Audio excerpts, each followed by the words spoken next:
A city like Baghdad cannot survive without this river at all. If you go to Jordan or Morocco, who has a devastating drought this year, and the drought was severe, there's almost the farming areas is non-usable anymore. The company work day and night, don't stop. My friend said we can't press. If we would like to press, our children can press.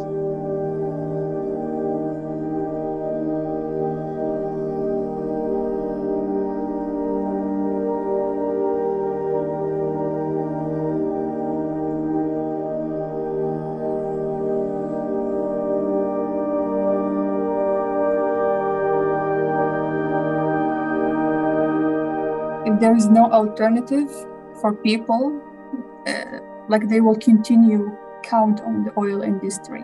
We are high-end supplying the oil and gas, not for local consumption. It is only 5% of what they produce.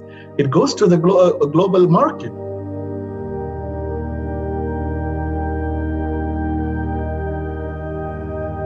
For example, Shell is working in Iraq. They are mostly working in Basra, right? And Basra is always underwater pressure.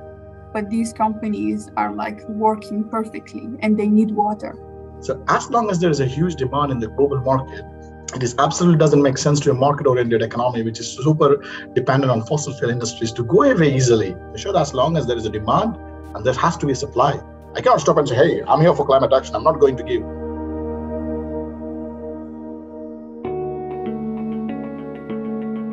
Efforts on Iraq mostly focus on the hard security issues. So when it comes to climate change, it's starting to be picked up, but it still needs a lot of research. It needs to build networks and connections and mapping who is actually working on these issues.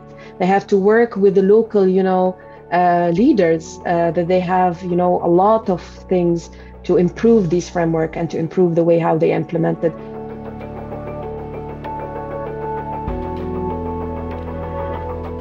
There are many European companies do more violations and didn't respect law. All these companies respect laws in Europe country, and outside Europe didn't respect environmental law.